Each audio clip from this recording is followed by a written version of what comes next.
Assalamualaikum warahmatullahi ta'ala wabarakatuh. Selamat petang kepada anda semua, rakan, sahabat-sahabat yang mengenali diri ini dan juga pelanggan-pelanggan yang dikasihi. Okey, baik. Nama saya Muhammad Sobki bin Abdul Hamid, selaku founder kepada Jus Haramain, penawar sangat ketum koroi dan dadah. InsyaAllah kepakaran kami membantu golongan yang ingin berhenti ketum koroi dan dadah. InsyaAllah kita akan bantu sampai pulih. Assalamualaikum Rashid. Assalamualaikum, selamat menonton. Sebenarnya hari ini saya nak berkongsi sedikit sebanyak tentang pengorbanan. Sempurna kita nak menyambut Hari Korban. Hari Korban disambut seluruh umat Islam, seluruh penganut yang beretikad beragama Islam khususnya lah. Jadi saya nak bagi sedikit, kita kata semangat, sedikit petua kepada rakan-rakan kita, sahabat-sahabat kita yang nak berhenti ketum koroi dan dadah. InsyaAllah ada beberapa yang saya nak kongsi pada petang ni tentang korban. Korban ni mungkin mudah untuk bercakap, lafaz korban mungkin nampak biasa, tapi dia adalah satu pengorbanan. Sebab apa? Orang yang nak berhenti ketum koroi dadah ni, dia memerlukan pengorbanan. Itu yang pertama, first. Kalau tak ada pengorbanan, maka susah untuk nak kecapi nikmat di selepas apa yang kita korbankan selama ini, insyaAllah. Jadi yang kedua korban ni dia kena berani, kena sanggup. Kalau tuan-tuan perempuan tak sanggup untuk nak tinggalkan ketum koroi dan dadah, bermakna tidak mendapat kejayaan. Sebab apa? Orang yang berjaya, dia mesti merasai sanggup apa saja untuk dia langgar, untuk dia berjalan, tempuhi dan sebagainya. Jadi orang tu dia akan berjaya. Kalau tidak ada pengorbanan, maka susah untuk dia dapat title sanggup untuk berdepan apa saja.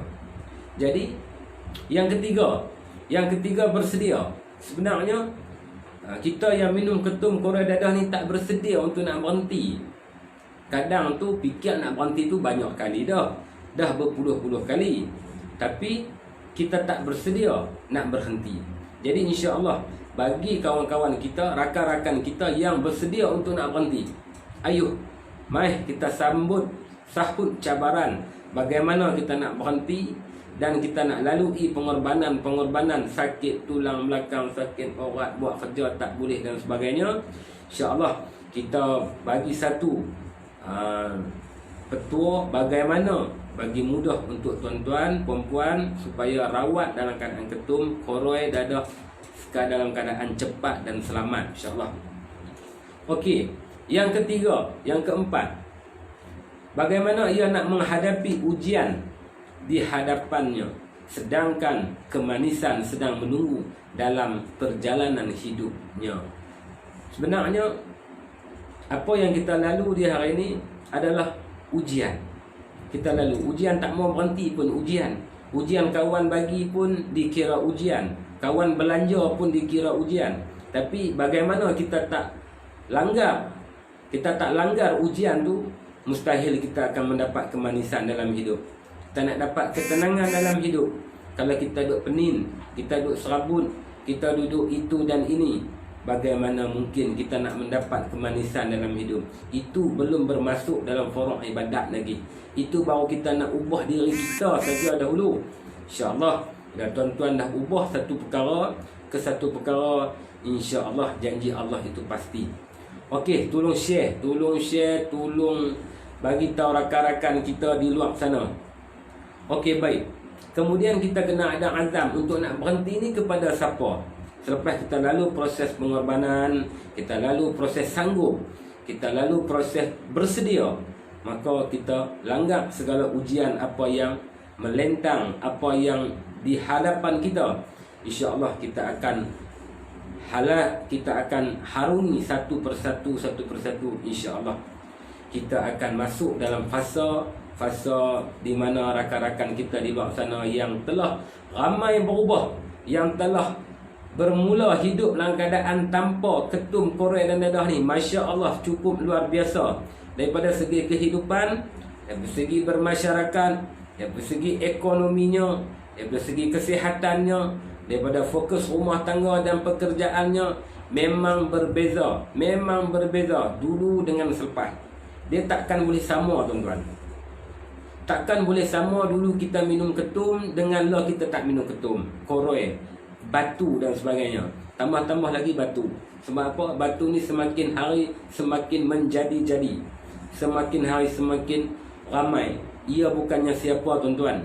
Dia adalah anak kita, adik-beradik kita, kaum kerabat kita, satu bangsa dengan kita dan satu agama dengan kita. Wawarlah kepada mereka. Kalau mereka mencari solusi atau bagaimana untuk nak buat rawatan dalam keadaan cepat, sembuh dan selamat, insya-Allah, bagi tahu kepada mereka. Tolong tinggalkan nama pun. Assalamualaikum, Muhammad Omar Manan. Selamat menonton ita kita. Jadi yang keenam, mesti kena ada azam. Azam nak berhenti selepas kita lalu pengorbanan, bersedia bertindak dan menghadapi ujian. Mesti kita kena berazam demi apakah yang kita buat sedemikian. Yang pertama, mesti demi itu berbalik kepada diri kita. Sebab apa? Kita yang nak hidup. Kita yang nak hidup, bukannya orang. Kita yang nak bahagia, kita yang tak mau sakit dan sebagainya, bukan sesiapa. Jadi mesti berbalik kepada niat atas diri. Aku berazam atas diri aku untuk nak menjadi satu orang yang baik. Alhamdulillah. Satu orang yang kita kata nak meninggalkan pekerjaan yang lama, pekerjaan maksiat ke, pekerjaan mencuri ke, pekerjaan tabiat, suka minum ketum, dadah dan koroi ke, tak kira lah apapun.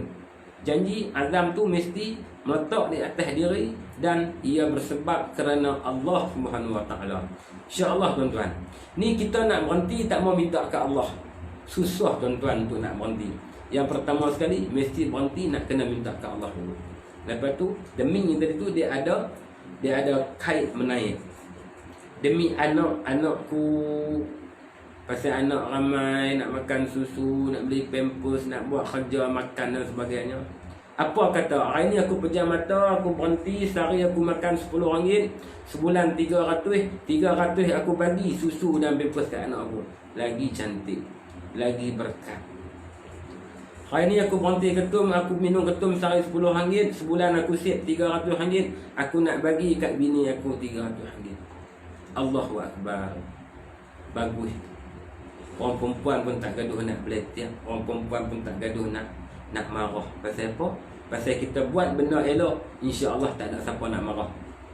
Yang kelima, mesti bersebab dari itu dia ada hubungan dengan orang yang tersayang. Yang pertama, anak bini kita. Yang kedua, ibu bapa kita, sekiranya yang masih ada. Buatlah yang terbaik tu kerana ibu bapa aku. Berbaktilah kepada mereka. Pasal mereka bela kita beletik, start daripada kecil sampai 12 tahun, 13 tahun, takkan sampai 40, 30 mak pak nak kena beletik lagi. Jadi buatlah yang terbaik untuk orang yang tersayang. Sebenarnya buktikan kepada orang yang tersayang. Pasal apa orang tua-tua ni, kalau anak dah ketagihan, dia akan selalu beletik. Sebab apa dia orang beletik? Sebab mereka ada tension. Mereka dah tak tahu nak buat apa. Jadi mulut mereka saja yang boleh berkata-kata. Jadi dia orang gunakan mulut mereka tu untuk melepaskan apa yang ada dalam hati mereka.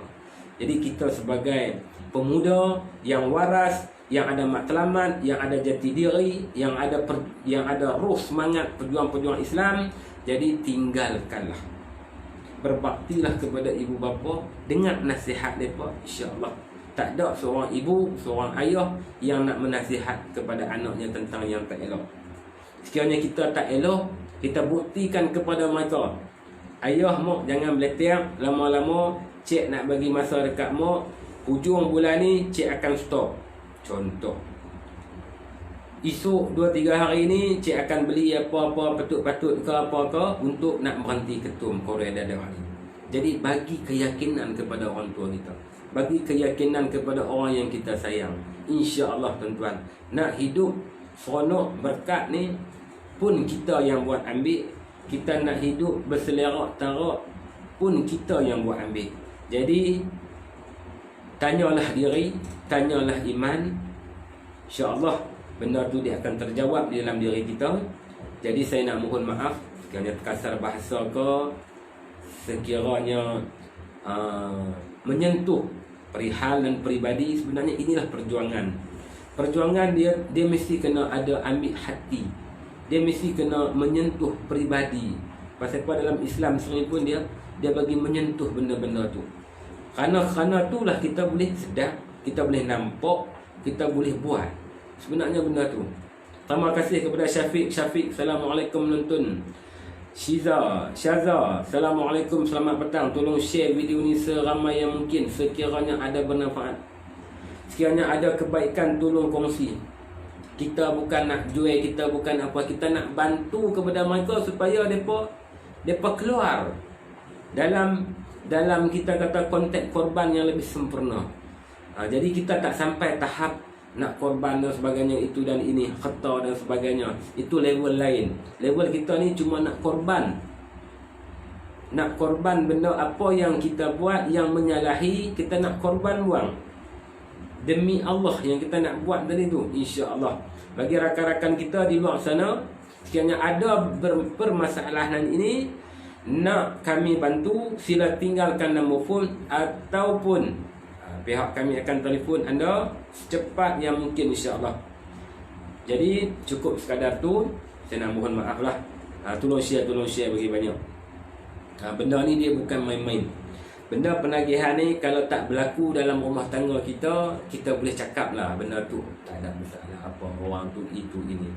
Tapi kalau kena benda tu atas batang hidung kita, kena atas kepala kita, saat tu baru kita ketahui bagaimana siksanya, betapa rungsingnya, betapa beban yang kita perlu tanggung sebenarnya. Kadang-kadang ada yang berlaku, ibu bapa sendiri pun tak sanggup untuk nak menghadapi sikap ataupun perbuatan ataupun kepahaman mereka sendiri. Jadi insya-Allah Allah supaya mohon kepada Allah supaya Allah beri kekuatan kepada kami dan juga tim supaya membawa agenda ini, membawa perjuangan ini dalam keadaan selamat, dalam keadaan doa daripada tuan-tuan dan juga tim amat-amat kami hargai. Sebab apa? Sebab benda ni benda yang sukar.